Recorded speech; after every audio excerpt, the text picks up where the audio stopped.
Olá, meus irmãos e minhas irmãs, que a paz de Deus que excede todo o entendimento guarde os vossos corações em Cristo Jesus.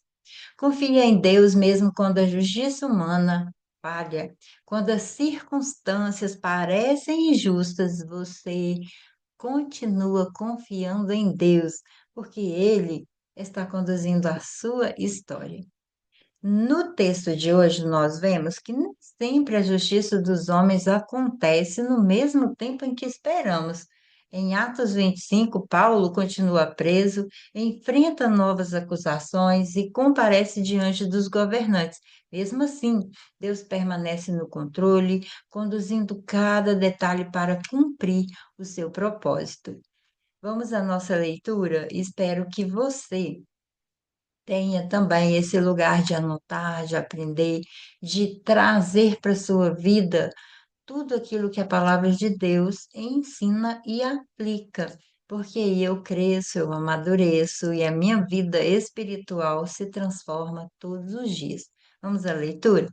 3 dias depois de chegar à província, Festo subiu de Cesareia para Jerusalém, onde os chefes dos sacerdotes e os judeus mais importantes compareceram diante dele, apresentando as acusações contra Paulo. Pediram a Festo o favor de transferir Paulo para Jerusalém, contra os interesses do próprio Paulo, pois estavam preparando uma emboscada para matá-lo no caminho.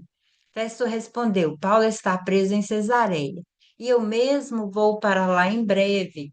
Desçam comigo alguns dos seus líderes e apresentem ali as acusações que tem contra esse homem, se realmente ele fez algo de errado. Tendo passado com ele de 8 a 10 dias, desceu para Cesareia e no dia seguinte convocou o tribunal e ordenou que Paulo fosse trazido perante ele.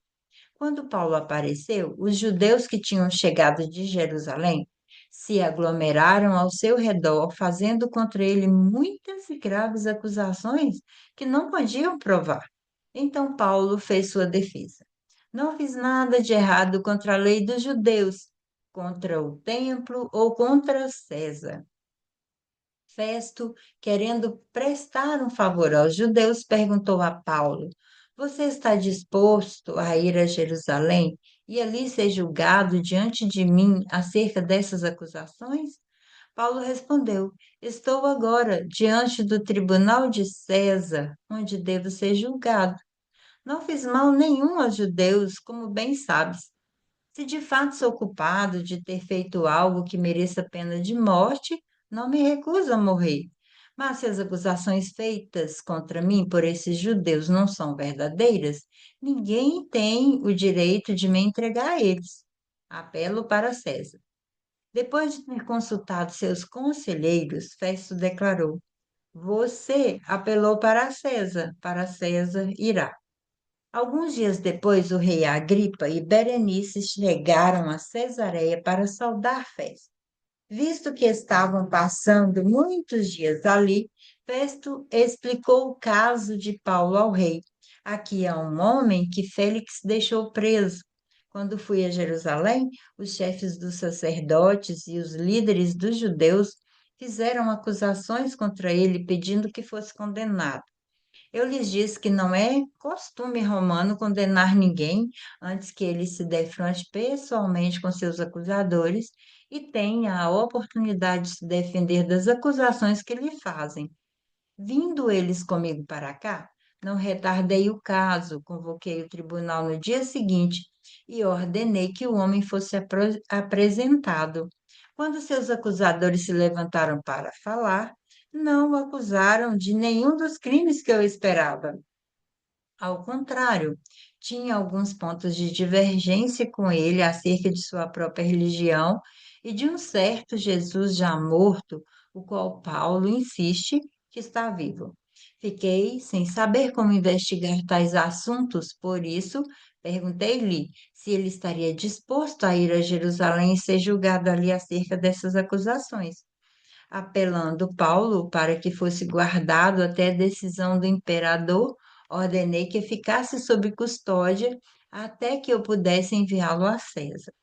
Então Agripa disse a Festo: Eu também gostaria de ouvir esse homem.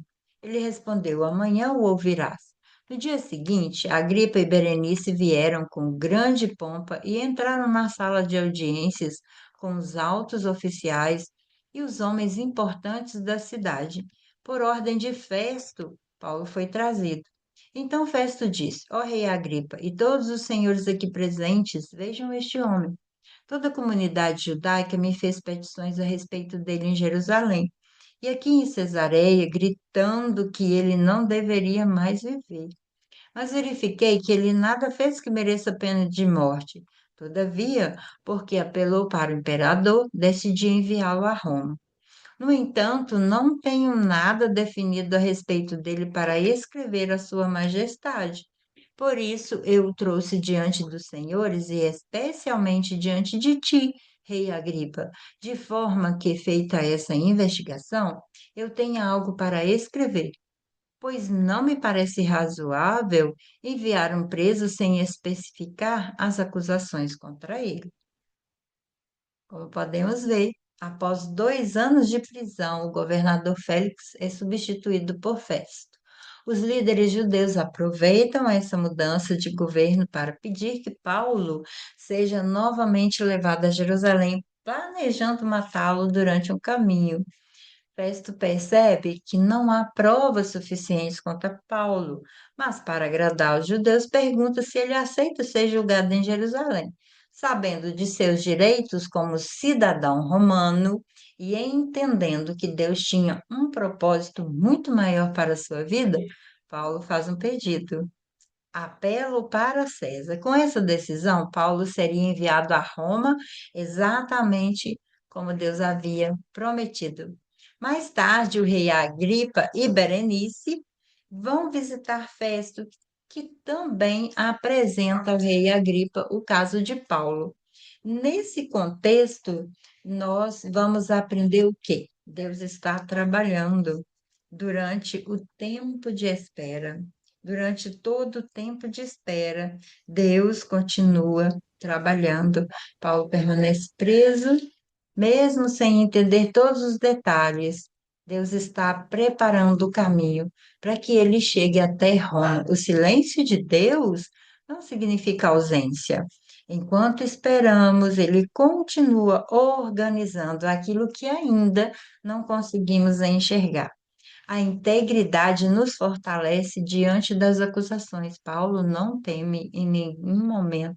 Ele afirma que não havia cometido nada, nenhum crime contra a lei, contra o templo, nem contra César.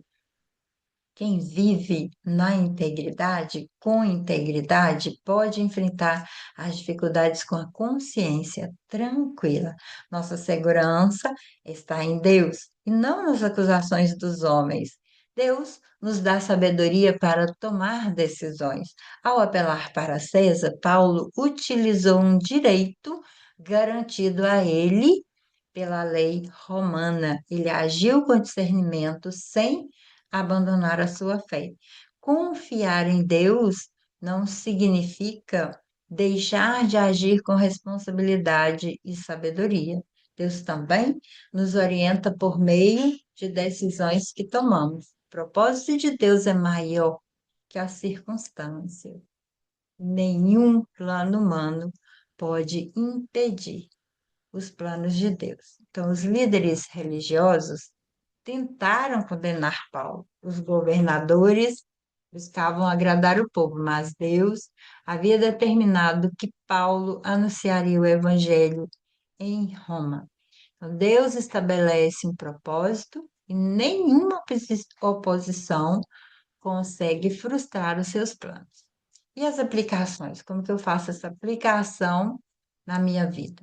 Confiar em Deus durante os períodos de espera, manter a integridade em qualquer circunstância, tomar decisões com sabedoria, com discernimento, não permitir que as dificuldades façam você desistir do propósito de Deus. E lembre-se que Deus continua conduzindo a sua história.